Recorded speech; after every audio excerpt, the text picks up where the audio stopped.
فورن funding case کا فیصلہ اسلام آباد ہائی کورٹ نے جو کہ کہا تھا کہ کسی ایک جماعت کو اس میں یعنی کہ جانبدار کام نہ لیا جائے، ساری جماعتوں کا اکٹھا فیصلہ سنا، یعنی کہ سب کے ساتھ ایک جیسا سلوک کیا جائے۔ بڑے بڑے سیاستدان یہ کہہ رہے ہیں، تجزیہ نگار بھی یہ کہہ رہے ہیں کہ کھودا پہاڑ اور نکلا چوہا، بلکہ ایسا بالکل نہیں ہے۔ یہ بڑا ایک سیریس اور ایک امپورٹنٹ ایشو ہے۔ تحریک انصاف کو اسلام آباد ہائی کورٹ کا رخ کر لیا جانا چاہیے تھا، اس کی طرف قانون کے ہاتھ بہت لمبے ہیں، اور قانون کو کسی بھی شخص کو ڈسکوالیفائی کرنے کے لیے یا کسی بھی شخص کو پکڑنے کے لیے ایک چھوٹا سا جو جرم ہے نا، وہ بھی جرم ہی ہے۔ تاحیات نااہلی بھی ہو سکتی ہے۔ ڈیفینیٹلی نواز شریف صاحب بھی اسی وجہ سے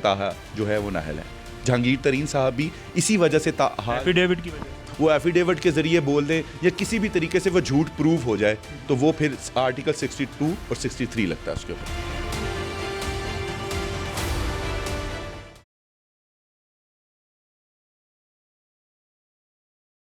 السلام علیکم ناظرین، میں ہوں آپ کا میزبان عبید الرحمان اور آپ دیکھ رہے ہیں ڈیلی دھرتی۔ پاکستان تحریک انصاف کے خلاف الیکشن کمیشن آف پاکستان کی جانب سے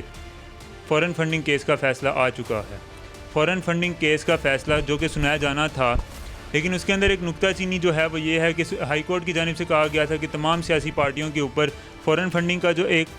ایلیگیشن ہے اس کا فیصلہ اکٹھے سنایا جائے، لیکن الیکشن کمیشن آف پاکستان کی جانب سے صرف تحریک انصاف کو ٹارگٹ کیا گیا ہے اور صرف ان کے خلاف فیصلہ سنایا گیا ہے۔ اسی سارے کو دیکھتے ہوئے اس ٹائم ہمارے ساتھ موجود ہیں رحمان چودھری، جو کہ ایڈوکیٹ ہیں اور اس وقت پریکٹسنگ لائر ہیں۔ ان سے جانتے ہیں کہ قانون کی نظر میں اس سارے معاملے کو کیسے دیکھا جائے گا۔ السلام علیکم۔ جی وعلیکم السلام سر، کیا حال ہے؟ میں اللہ کا شکر۔ سر، الیکشن کمیشن آف پاکستان کی جانب سے فورن فنڈنگ کیس کا فیصلہ سنایا جا چکا ہے، آپ اس پورے کو کیسے دیکھیں؟ اچھا، جس میں آپ نے سب سے پہلا آپ کا سوال یہ ہے کہ جو آپ مجھ سے پوچھنا چاہ رہے ہیں کہ فورن فنڈنگ کیس کا فیصلہ اسلام آباد ہائی کورٹ نے جو کہ کہا تھا کہ کسی ایک جماعت کو اس میں یعنی کہ جانبدار کام نہ لیا جائے، ساری جماعتوں کا اکٹھا فیصلہ سنا، یعنی کہ سب کے ساتھ ایک جیسا سلوک کیا جائے پاکستان کی جتنی بھی جماعتیں ہیں۔ تو مین چیز یہ ہے کہ اگر آپ پچھلے 3-4 دن سے لے کر اب تک آپ تمام چینلز دیکھ لیں، تجزیہ نگار بھی دیکھ لیں، تو آپ کو کسی جگہ پر ابھی یہ بات ہوتی نظر نہیں آ رہی کہ اسلام آباد ہائی کورٹ نے جب کہا تھا کہ سب کا فیصلہ یا سب کے ساتھ ایک جیسا سلوک ہو، تو پھر تحریک انصاف کے خلاف ہی کیوں؟ یہی تو سوال ہے کہ آخر تحریک انصاف کے چیز یہ ہے کہ ابھی تک اس چیز کے اوپر کسی نے پراپر روشنی نہیں ڈالی، اور جو پاکستان تحریک انصاف کے اپنے بھی لوگ ہیں وہ اس قدر اس فیصلے میں الجھے ہوئے ہیں، یا میں دوسرے لفظوں میں یہ کہوں کہ اپنے آپ کو تسلیاں دینے کی کوشش کر رہے ہیں کہ شاید اس فیصلے میں کچھ نہیں ہے۔ بڑے بڑے سیاستدان یہ کہہ رہے ہیں، تجزیہ نگار بھی یہ کہہ رہے ہیں کہ کھودا پہاڑ اور نکلا چوہا، بلکہ ایسا بالکل نہیں ہے۔ یہ بڑا ایک سیریس اور ایک امپورٹنٹ ایشو ہے، اور اسلام آباد ہائی کورٹ کے فیصلے کو مد نظر رکھ کر یہ فیصلہ نہیں دیا، کیونکہ اس نے کہا تھا کہ سب پارٹی، میرا خیال یہ ہے کہ اب تک تحریک انصاف کو اسلام آباد ہائی کورٹ کا رخ کر لیا جانا چاہیے تھا اس کی طرف سے، کہ آپ نے جب کہا تھا کہ ساری پارٹیوں کے ساتھ ایک جیسا سلوک ہو تو پھر ہمیں ہی بلی کا بکرا۔ کیا آپ کو لگ رہا ہے کہ الیکشن کمیشن آف پاکستان جو ہے وہ اس ٹائم جانبدار کردار ادا کر؟ الیکشن کمیشن آف پاکستان اس طرف جانبدار ڈیفینیٹلی جب دشنام ترازی ہو رہی ہو، گالم گلوچ ہو رہی ہو، سرعام اس کو ذاتی طور پر حملے کیے جا رہے ہوں، تو بظاہر تو وہ یہی کہیں گے کہ بھئی یہ جانبدار نہیں ہے، کیونکہ یہ 2013 سے فیصلہ چل رہا تھا، اور اس کے بعد سے لے کر 2008 سے لے کر اب تک جو بھی اس کا ریکارڈ طلب کیا گیا 2008 سے لے کر 2011 تک، پھر اس کو 2013 سے سٹل ابھی تک یہ فیصلہ کئی بار یہ مختلف ہائی کورٹس میں فیصلہ جا چکا ہے، سٹے ہوتا رہا ہے، تو لہٰذا اس کے اوپر فیصلہ کرنا ضروری تھا۔ تو اگر اسی کے اوپر فیصلہ کرنا ضروری تھا تو پھر ساری جماعتوں کا فیصلہ کرنا بھی ضروری تھا، اور سب کا کسی نہ کسی جگہ پر ایسے ہی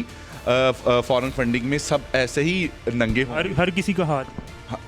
ہر پارٹی کا اسی طریقے سے ہاتھ ہے، ہر پارٹی کو اسی طریقے سے فنڈنگ ہوتی ہے۔ تو اس فیصلے کو دیکھتے ہوئے کیا آپ کو لگ رہا ہے کہ پاکستان تحریک انصاف یا خصوصاً عمران خان صاحب کے اوپر آنے والے کچھ ایک دنوں تک، کچھ ایک ہفتوں تک بین لگ سکتا ہے؟ یہ فیصلہ عدالت نے کرنا ہے، لیکن اس کی وجوہات آپ کے سامنے شیئر کی جا سکتی ہیں۔ وہ یہ ہے کہ ابھی اس فیصلے کو لے کر بہت زیادہ لوگ انجوائے کر رہے ہیں، تحریک انصاف کے لوگ بھی پریشرائز کر رہے ہیں کہ اس میں تو کچھ بھی ایسا نہیں ہے، یہ تو ایک سمپل سا فیصلہ ہے تو ہم اس میں ایسے کر دیں گے، ایسا بالکل نہیں ہے۔ آپ کو یہ پتہ ہونا چاہیے کہ قانون کے ہاتھ بہت لمبے ہیں، اور قانون کو کسی بھی شخص کو ڈسکوالیفائی کرنے کے لیے یا کسی بھی شخص کو پکڑنے کے لیے ایک چھوٹا سا جو جرم ہے نا، وہ بھی جرم ہی ہے، اس کی سزا تعین عدالت نے کرنی ہے یا قانون میں کی ہوئی ہے وہ الگ بات ہے. لیکن اس میں جو سب سے انٹرسٹنگ بات ہے اس میں یہ ہے کہ اس میں ایک ایفیڈیوٹ دیا گیا ہے تحریک انصاف کی خان صاحب کی جانب. جی خان صاحب کی جانب سے نہیں, پارٹی کی جانب سے. ٹھیک ہے, عمران خان ذاتی ڈائریکٹلی نہیں ہے, یہ انڈائریکٹلی ہے کیونکہ پارٹی کو لیڈ کر رہے ہیں, چیئر پرسن ہے, تو انڈائریکٹلی تو عمران خان صاحب ہی ہیں, لیکن ان کی پوری پارٹی بھی اس میں, جیسے کہ کہا رہا ہے کہ اس میں کچھ نہیں ہے, اس میں سب کچھ ہے. کیونکہ آپ کا قانون اس میں جو 2017 کا جو اس کا الیکشن کمیشن کا جو ایکٹ ہے اس کے سیکشن 2004 کے سب سیکشن 4 کے تحت اگر کسی بھی سیاسی پارٹی کو باہر کے ملک سے, جسے فارن فنڈنگ ہم کہہ رہے ہیں, کوئی دوسرا ملک یا غیر ملکی شخصیات فنڈنگ کرتی ہیں تو وہ ممنوع فنڈنگ ہی ہے.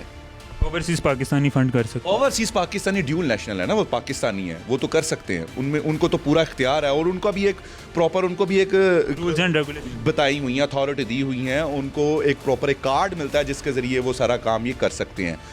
تو اگر غیر ملکی شخصیات کسی بھی غیر ملکی فنڈنگ جو کہ اس وقت وہ بتا رہے ہیں آ چکی ہیں, 16 اکاؤنٹ سے 13, جن میں سے 13 اکاؤنٹ چھپائے گئے تھے اور 3 جو تھے وہ سینئر عہدیداران چھپا کر اس کے اوپر فنڈنگ لے رہے تھے. یہ فیصلے کے مطابق میں بات کر رہا ہوں, اور 8 اکاؤنٹس انہوں نے مانے ہیں کہ یہ ہمارے ہیں, لیکن 16 اکاؤنٹس انہوں نے چھپائے ہیں. اب جو وہ بیان حلفی ہے نا,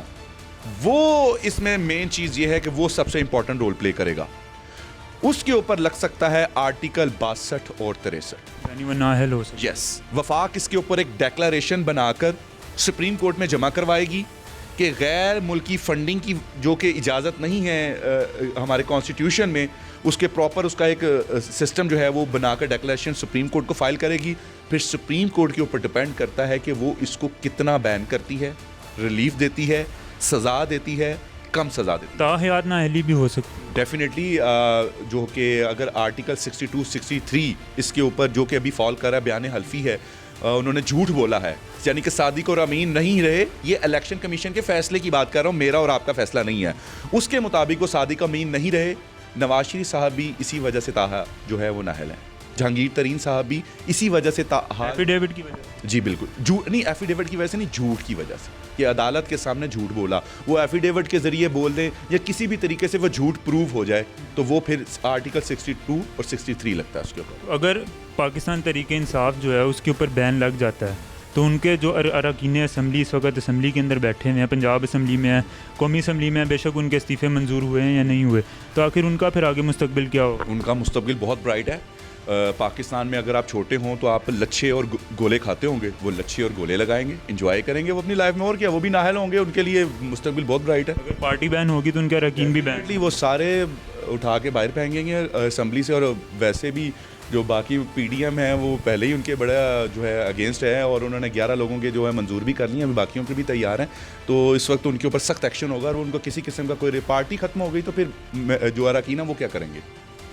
جی تو ناظرین, ہم نے جانی ہے ایک قانون دان کی رائے کہ وہ کیا سمجھتے ہیں کہ اس فیصلے کے بعد جو کہ الیکشن کمیشن آف پاکستان نے پاکستان تحریک انصاف کے خلاف سنایا ہے اس سے کیا رزلٹ آئے گا, اور آنے والے چند ایک دنوں کے اندر جو ہمارے پاکستان کی سیاسی صورتحال ہے, پاکستان تحریک انصاف کی جو صورتحال ہے وہ کس طرف جا سکتی ہے. امید ہے آپ لوگوں کو آج کا پروگرام پسند آیا ہوگا. ہماری نکتہ چینی جو ہے